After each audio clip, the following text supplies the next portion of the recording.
श्रावण मास महात्म 11वां अध्याय।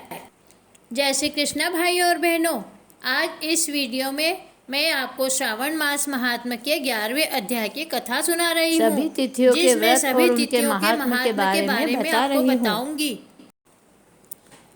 सनत कुमार ने भगवान श्री सदाशिव से विनय किया कि हे प्रभो, मैं आपसे सब वारों के व्रत को सुन चुका हूँ। हे देव, आपके वाणी रूप अमृत का पान करने पर भी तृप्ति नहीं हो रही है। मुझे इस श्रावण मास के तुल्य कोई दूसरा मास श्रेष्ठ प्रतीत नहीं होता है। हे देवाधिदेव, आप सब तिथियों का महात्म कहिए। तब भगवान श्री सदाशिव बोले, हे सनत कुमार, सब महीनों में कार्तिक का महीना उत्तम है। माघ मास उससे अधिक उत्तम है। उससे भी उत्तम भगवान श्री हरि का प्रिय मार्गशीर्ष का महीना है। विश्व रूप ने अपने प्रिय इन 4 मासों और 12 मासों में श्रावण का महीना शिव रूप बताया है। अब मैं श्रेष्ठ तिथियों को तुमसे कहूँगा। सभी तिथियों के जो व्रत हैं वह सब मैं तुमसे कहूँगा। श्रावण मास की प्रतिपदा तिथि सोमवार युक्त हो तो उस मास में 5 सोमवार होंगे। ऐसे योग का रोटक व्रत नाम होता है। उसी दिन मनुष्यों को व्रत करना चाहिए। 3.5 मास का भी रोटक व्रत होता है। यह रोटक व्रत धन धान्य में वृद्धि करने वाला तथा संपूर्ण कामनाओं एवं सिद्धियों को देने वाला है। सौम्य, मैं अब इसके विधान को बतलाने जा रहा हूँ, तुम ध्यान पूर्वक सुनो। श्रावण मास के शुक्ल पक्ष की प्रतिपदा को प्रातः उठकर ज्ञानी को रोटक व्रत का संकल्प करना चाहिए। हे सुरश्रेष्ठ, आज से मैं रोटक व्रत करूँगा। हे जगत गुरु, मुझ पर आप कृपा कीजिए। इस तरह का संकल्प करके प्रतिदिन भगवान सदाशिव का अर्चन करना चाहिए। अखंडित बिलपत्र, तुलसी पत्र, नील कमल, कमल कलार, कुसुम, चंपा, मालती, कुंद, अर्क आदि पुष्पों तथा नाना प्रकार के ऋतुकालीन अन्य फूलों से धूप, दीप, नैवेद्य तथा नाना प्रकार के फलों से अर्चन करना चाहिए। विशेष रूप से रोटकों का नैवेद्य अर्पण करना चाहिए। पुष्पहार नाम से 5 रोटक बनाने चाहिए। उनमें से 2 रोटक ब्राह्मण को देने चाहिए, 2 रोटक आप खावें और 1 रोटक नैवेद्यार्थ भगवान सदाशिव को समर्पित करना चाहिए। अवशिष्ट अर्चन करके ज्ञानी को अर्घ देना चाहिए।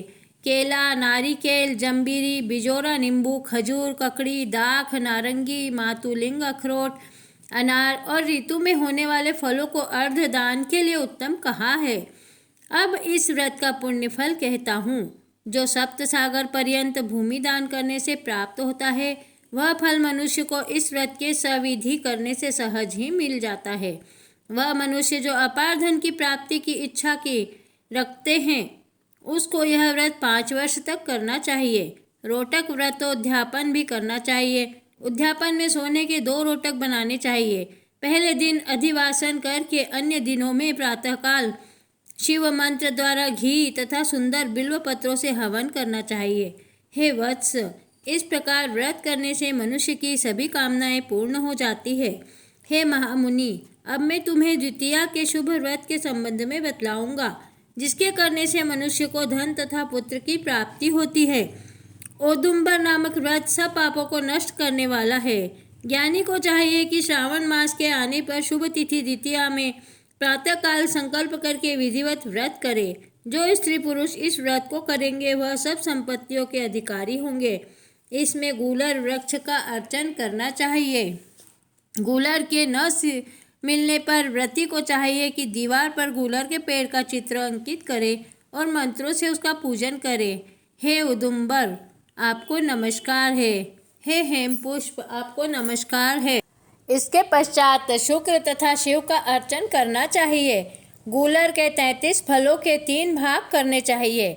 इनमें से 11 फल ब्राह्मण को तथा 11 फल देवता को देने चाहिए और 11 फलों से स्वयं भोजन करना चाहिए।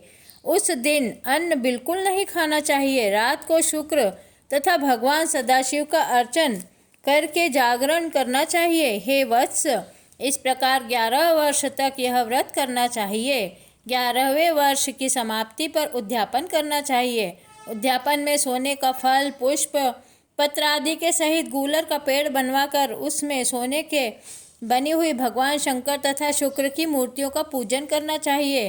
दूसरे दिन प्रातःकाल छोटे छोटे गूलर के फलों से 108 हवन करें। उदुम्बर की लकड़ी, घी तथा तिलों द्वारा हवन करें। हवन समाप्त होने के बाद आचार्य का पूजन करें। अपनी शक्ति के अनुसार ब्राह्मणों को भोजन करावें। हे तात, इस प्रकार व्रत करने से जो फल होता है अब उसे सुनो। जैसे यह पेड़ बहुत फलों से युक्त होता है, वैसे ही साधक के यहाँ बहुत से पुत्र होते हैं और उसके वंश की वृद्धि होती है। जिस प्रकार सोने के फलों से लदा हुआ यह पेड़ है, उसी प्रकार व्रती भी धनपति हो जाता है। भगवान श्री सदाशिव ने कहा, मैंने यह व्रत किसी दूसरे पर प्रकट नहीं किया है। इस गोपनीय व्रत को केवल तुमसे ही कहा है। इसमें संशय न करके यह व्रत श्रद्धा भक्ति से करना चाहिए।